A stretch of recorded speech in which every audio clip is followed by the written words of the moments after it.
Hey, boys and girls. Welcome to Central Kids Storytime Online. We have another exciting story for you this week. Are you ready? I'm sure you remember the story of Daniel and the night he spent in the lion's den. But do you remember the names of his three friends? They were Shadrach, Meshach, and Abednego. Now Daniel and his friends were foreigners where they lived. They were captured as young men and were trained to serve as advisors in the Babylonian court. Even though they were captives, they had become quite important people in Babylon. But unlike the rest of the Babylonians, they still believed in God. They believed in only one God, the God of Abraham, Isaac, and Jacob.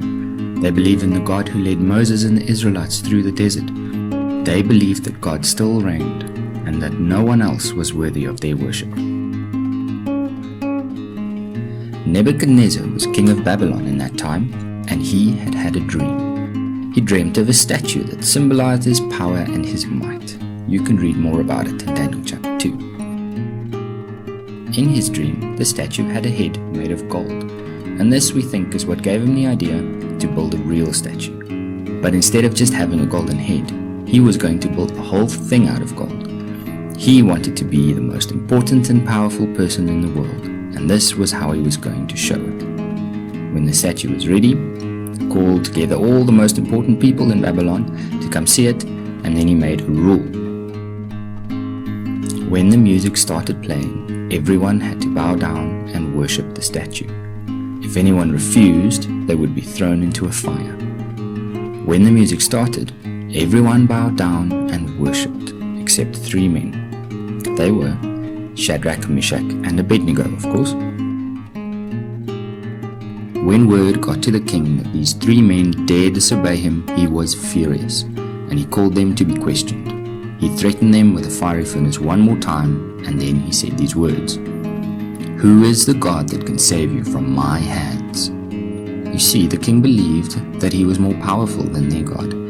He thought of himself as more of a god than as a man. The three friends replied, "Our God who we serve is able to save us. And whether he chooses to save us or not, we will be loyal to him. We will not bow down." This made the king very, very angry. He ordered that they be tied up and that the furnace be made 7 times as hot as usual. It was so hot that the guards who threw the men in died from the heat of just being near it. But the 3 men were unharmed. They were walking around the furnace freely, and what's more, the king saw 4 men in the furnace, not just 3. To the king, the 4th man looked like a son of the gods. Shocked by what he saw, the king called the 3 men out of the furnace. They came out without a mark on them. They didn't even smell of smoke. Then Nebuchadnezzar praised the God of Shadrach, Meshach, and Abednego, saying, "There is no other God who is able to save in this way." He had to admit that even he was weak compared to this God. Now you may wonder, why did God take it so far?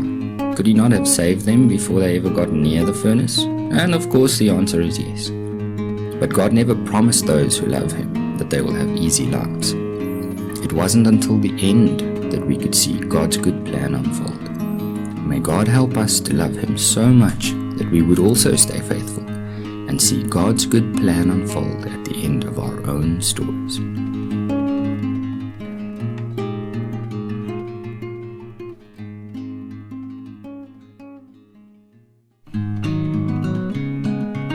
And now it's craft time. Why not try to make a fiery lava lamp? You will need a little bit of water, some cooking oil, and something to make the bubbles. I'm going to use an effervescent tablet, but you could also use baking soda and some vinegar. Start by pouring a little bit of water into a clear glass. If you're going to be using baking soda and vinegar, you can add the baking soda now. A few teaspoons should do. Just stir it in. Now you can add a few drops of red or orange food coloring. Now top it up with cooking oil and wait for it to settle.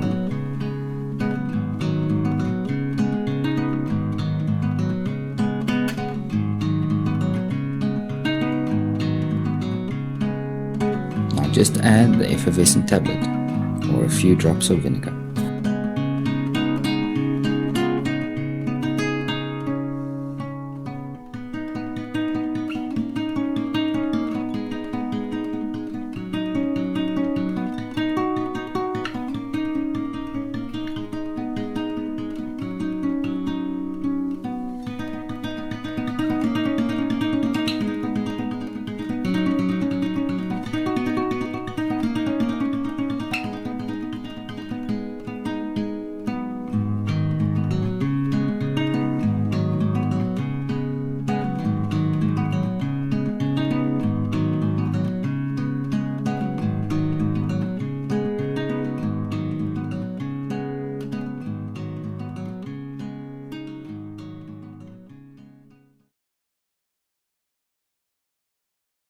Thank you for joining us at Central Kids Storytime Online.